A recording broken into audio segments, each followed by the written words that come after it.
The Blacklist has long been one of the most compelling and entertaining shows on TV, but now, after 9 seasons, many fans are kind of skeptical about the direction it's heading in. Some have even started comparing it to Game of Thrones and Dexter, and in today's video, that's exactly what we're talking about. So without further ado, let's dive in. First off, fans are starting to get tired. Perhaps the worst sin a TV drama can commit is overstaying its welcome. At one point, you have to realize that if your story has no planned end, it ceases to hold any meaning. From the very beginning of The Blacklist, the audience has been drawn into the show because of the mystery. Who really is Red? How is he related to Liz? Perhaps most importantly, will he ever get tired of his fedora? As we go into its 10th season, most of these questions are yet to be answered, and fans are starting to get tired. Yeah, James Spader's witty one-liners and clever schemes are still pretty entertaining. The show just doesn't have the charm it used to have. Both Liz and Tom are dead, and they still haven't told us when they're planning to end the story. And of course, fans are terrified that their beloved show may end the same way Dexter and Game of Thrones did, with a whimper. And let's face it, it's been going on for too long. As soon as the 10th season of The Blacklist was announced, some fans started wondering if the creators had anything interesting to add. One Twitter user claimed that they're just milking at this point, and they should have just ended it after season 6. Another pointed out that only about 3 of the main cast members are still left, and there's no point in continuing the show anymore. And as is always the case, fans on Reddit were even more furious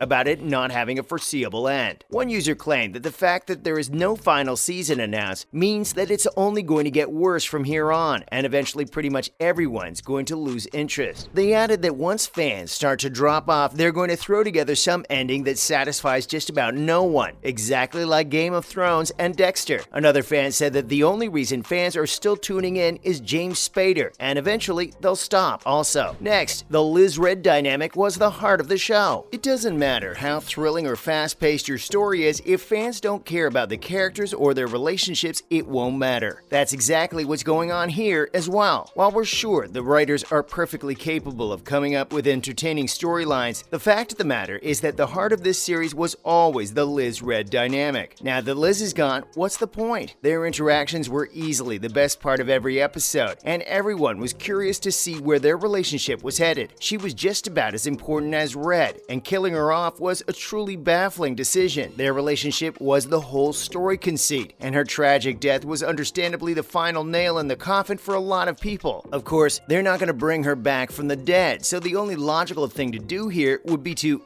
end the show. But like we've said, they're not doing that anytime soon. And it's not even like they've replaced Liz or anything. With no central relationship, it just seems like a pointless exercise, and it's no wonder that people just don't care anymore. And have they learned nothing from Thrones? Game of Thrones had a chokehold on the entire world for the better part of a decade. Whenever a new episode came out, it was a global event. Everyone would be watching it at the same time, and for the next week or so, it was all they talk about. So when D&D fumbled the ending, fans were outraged. Everyone started criticizing the creative choices and how rushed they seemed. And come on, they literally left a Starbucks cup in a scene. Like, how does that even happen with a show this big? Did no one notice it? And let's not forget how they butchered the characters. All Tyrion seemed to want was for his siblings to get a happy ending. Jon Snow's whole character arc was wasted, and he was sent back to the Wall. Daenerys turned evil for no reason, and for some reason, everyone in the council was okay with Bran being king. So here's the thing, when you don't have any solid plan for the conclusion, this is bound to happen. We all thought the last few seasons of Thrones seemed underwhelming because they were leading us to an explosive ending, but that wasn't the case at all. D&D had no idea what they were doing, and it showed. The Blacklist creators should have learned from this, but clearly they didn't. One of the actors has even expressed that they'd like it to go on for 20 seasons, which is honestly a terrible idea. And now, Dexter messed up its ending twice. Imagine fumbling the conclusion to one of the most popular TV shows ever, not once, but twice. When Dexter first ended, it was immediately met with a lot of backlash. The serial killer who kills serial killers ending up as a lumberjack made absolutely no sense, and for a long time, the finale was a cautionary tale for TV writers all over the world. And in 2021, they attempted to make amends. Dexter, New Blood, sought to win back fans, but perhaps unsurprisingly, failed miserably once again. The character does not ultimately reconcile with his son, and we get an even more nihilistic ending than the first one. Almost everyone was of the opinion that bringing it back was a mistake, and that sometimes you should just let sleeping dogs lie. And Dexter wouldn't have had this problem either if it had concluded on time. After the 4th season, it was obvious that they didn't really have a game plan, and so many episodes were just filler. Also, we don't even want to talk about that incestuous storyline between Dex and his sister. Seriously, what were they thinking? So again, we really hope the Blacklist showrunners come to their senses soon and decide to give us at least a somewhat satisfying ending. Because if they don't, its legacy will be ruined forever, and people won't even rewatch the earlier seasons. And that's all about how fans are comparing the Blacklist to Game of Thrones and Dexter. Now it's time to move on to some more related news. Other related news. First, Season 10 will begin filming after Labor Day. While the 10th season has now been confirmed, there's still some time before we see what the notorious Red is up to now. The series location manager, Tom Scutro, recently revealed that they'll start filming after Labor Day, which takes place on September 5th. Now, it's important to note that they start releasing episodes before the entire season has been filmed, so we could be looking at an early 2023 premiere. Next, the Blacklist could get canceled. Earlier, we talked about how dangerous it can be if you don't end your show on time. You could potentially give fans a super rushed and half-baked ending, but there's an even worse possibility. You could also get canceled. Reportedly, NBC is currently looking to follow in the footsteps of Fox and the CW by completely axing the 10 p.m. slot. This would help the network save some money, considering linear TV is getting less and less lucrative by the day. If it does happen, it could put a lot of fan favorites on the network at risk, including The Blacklist. It's currently the lowest rated scripted series at NBC, and many believe that it could potentially get the axe. And lastly, Scott Conn to play one of the leads on Alert. For those of you who don't know, the Blacklist showrunner John Isendrath has his hands full at the moment. He's also working on another series called Alert. The synopsis says that it'll follow a police officer who joins the LAPD's missing persons unit to help people find their loved ones. She does it after losing her own son and is continuously looking for him as well. It's not supposed to premiere until mid-season, and we were previously told that Daniel Ramirez was going to play one of the leads. And now we found out that Scott Conn of Hawaii Five-0 fame is going to portray the other one. This is the first time he'll be a series regular since being Danny for so long. Oh, and if you weren't excited about this already, the one and only Jamie Foxx is going to serve as an executive producer. That's a wrap for this video. Do you think the Blacklist has overstayed its welcome, or are you still on board? Let us know in the comments below. Make sure to give this video a thumbs up and subscribe to our channel for more videos like this. Goodbye for now. See you in the next one.